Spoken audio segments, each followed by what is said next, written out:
NHL regular season recap night 73. We have 14 games tonight and then none for the next 3 days with the Christmas holiday. The first game tonight is the Stars taking on the Preds. The Preds led by a goal with 13 seconds to play before Craig Smith and Yanni Hakanpää scored 2 in those last 13 seconds to give Dallas a 3-2 victory. This one stings so bad if you're a Preds fan. They're still 19-15-0, still fourth in the Central, but oh man, this one's got to hurt. UC Saros plays another really solid game, 31-34. Wedgwood just 19 of 21. Goals for the Preds from McCarron and Sissons. For the Stars, it's Dadonov, and then, of course, Smith and Hakanpää. Tough one for the Preds, but nonetheless a 3-2 victory for Dallas. A Stanley Cup final rematch between the Vegas Golden Knights and Florida Panthers, and this game felt like a Stanley Cup final rematch. A ton of rough stuff going on in this one. Matt Tkachuk going after Alex Pietrangelo in particular at the end of the game was pretty wild. But Florida gets their revenge in this one. They win by a final score of 4-2. No goals in the first. Mark Stone actually opens the scoring in the second with his 11th before Sam Bennett and Gus Forsling make it 2-1 Panthers. With about 20 seconds to play, though, Dorofeyev ties it up going into the third. In the third, though, all Panthers. Hagee scores on the power play, and then Reinhart scores about 2 minutes later, also on the power play. Bob stands strong, and it's a 4-2 final for the Panthers, again, getting their Stanley Cup revenge. The Leafs taking on the Blue Jackets, and I have to imagine that Sheldon Keefe and, of course, all the Leafs fans out there enjoyed this game thoroughly. It's not a crapshoot where it's 7-8 goals either way. It's Matthews, Tavares, a second from Matthews, and one from Marner. Just one goal against from Justin Danforth. Martin Jones stopping 27-28. Daniil Tarasov 26-30. It's a sound, solid, structured, hard to say easy in the NHL, but kind of easy game for the Leafs. One they needed in a big way after their week last week, 4-1 over Columbus.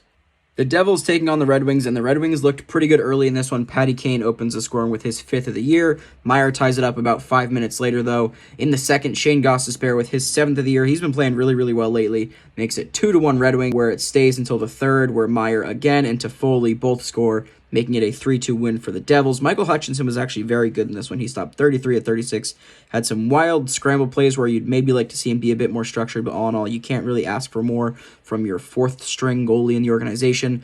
Vitek Vanacek, good enough for the W, 22 of 24, a .917 save percentage for both these goalies, and a much-needed win for New Jersey while Detroit continues to stumble. The Caps taking on the Lightning, and this game was a bit of a weird one. I didn't get to watch all of it, but I did get to watch most of it. It was just weird seeing the Caps truly outplay another decent team for the majority of a game.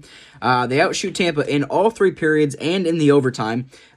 In the first period, Luke Glendening with the goal for the Lightning. In the second, Mantha with his 10th of the year ties it at 1. We have no goals until the shootout, where it's Kuzi, Point, and Hedman. You guys can do the math. Victor Hedman with the game winner in the shootout here. A 2-1 final for the Bolts, but the Caps played a pretty solid game. Charlie Lindgren only had to stop 19 of 20, while Vasi had to stop 33 of 34. So the much more busy goaltender, a 2-1 loss for the Caps, but a big win for the Bolts. The Penguins taking on the Sens in a battle between two teams that desperately needed wins, and the Sens finally got it done in this one. They win 5-4 in overtime. They tried to choke the lead away in the third period here. In the first period, it's Chychrun, Eller, and Norris. The second, Tkachuk, Raquel, and Brandstrom. The third, just O'Connor and Letang, so 2 goals for the Penguins. Tying it up, Letang's came with 2.5 minutes to play. But in the overtime, Tim Stützle is a hero, just his 7th of the year, but this one's a big one. The Sens improve to 12-17-0, while the Penguins fall to 15-13-4, down to 7th in the Metro. Obviously, the Sens need a lot more of this if they want to make a playoff run, but you got to start with one, and this is a big one for Ottawa. The Bruins taking on the Minnesota Wild, and the Wild continue to remain hot under new head coach John Hines. They win this one by a final score of 3-2. David Pastrnak opened the scoring in the first, but in the second period, we get the first 2 of 3 unanswered goals for Minnesota from Eriksson Ek and Kaprizov with their 15th and 12th, respectively. Kaprizov has finally been heating up a good bit, which is good to see. In the third, Marcus Foligno does make it a 3-1 game before Morgan Geekie comes back with about 6 minutes to play to make it 3-2, but nothing else would get by Marc-Andre Fleury. He stops 19 of 21 tonight. Allmark also very good, stopping 32 of 35, but the Bees just unable to get a third tying goal past Fleury to force the OT. It's a big win for Minnesota. Again, they've been very good under their new head coach, trying to climb back into the mix in the Central Division, which is, like the Metro, very, very competitive this year. A big 3-2 win for them. The Islanders taking on the Carolina Hurricanes, and the goalie diff for Carolina was back in a big way in this one. They outshoot the Islanders 40-28 and lose 5-4. Pyotr Kochetkov just not good enough straight up in this game, stopping just 23 of 28. Sorokin had an unreal game, still a 900 save percentage, the much better goalie. And the fake Sebastian Aho scores the first goal, his first of the season, to open the scoring. Teravainen knots it up, and then Nelson and Horvat make it 3-1 before the first period wraps up. The real Sebastian Aho scores to start the second, cutting the lead to 1 before Mike Riley scores to extend it once again in the third. Slavin and Nason do their best to try to knot this thing up, but Anders Lee, with the extra effort, about 3.25 minutes in, make it a 5-4 final. You just need a couple more saves, as usual, if you're the Hurricanes here. A big win for the Islanders, who continue to roll third place in the Metro. The Sabres taking on the Rangers, and the Rangers, as usual, took care of business in this one.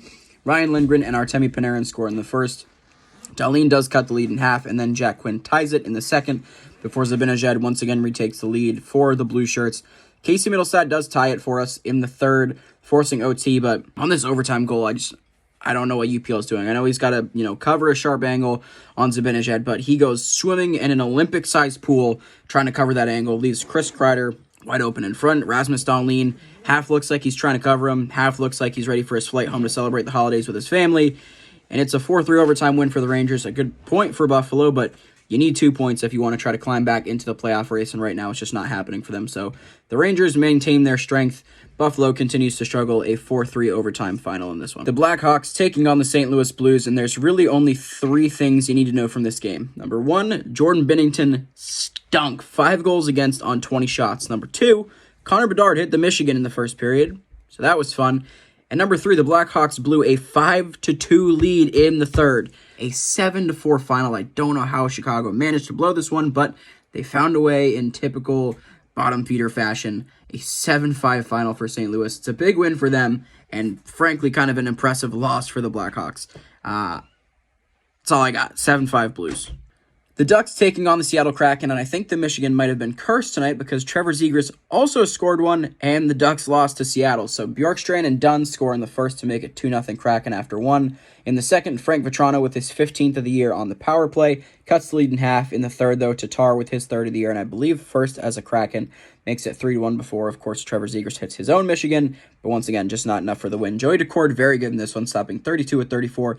Lucas Dostal, 19 of 22, just not quite good enough for the win here. It's a big win for Seattle. Again, I don't expect them to climb back into this playoff race, but the Pacific's been weird all year, so who knows. The Avs taking on the Arizona Coyotes in a relatively steady game from both teams here, but especially from the Avs, as well as some well-rounded scoring. For the Avs, it's Byram, Nichushkin, Manson, and Olofsson, so Nichushkin's really the only high-scoring player of those 4 that scores. For the Coyotes, it's Alex Kerfoot with just his 4th of the year. For goaltending, it's 24 of 25 for Georgiev, and 22 of 26 for Connor Ingram in the losing effort. The Kings taking on the Calgary Flames, and after a very strong week last week, the Flames finally drop one in this one. It's a 5-3 final for Los Angeles. In the first, it's Byfield, Anderson, and Dubois. The second, Coleman, Laferriere, and Moore. And then in the third, Coleman with his second and Byfield with his second, albeit on the empty net, makes it the 5-3 final.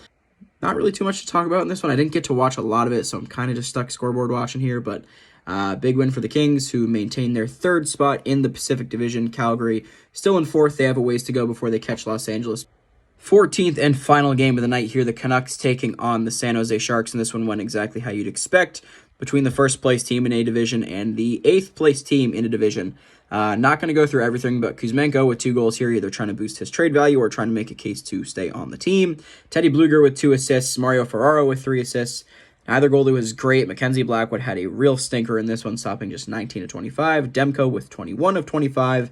It's really it for this one. A dominant performance from the Canucks, as you'd kind of expect against the San Jose team.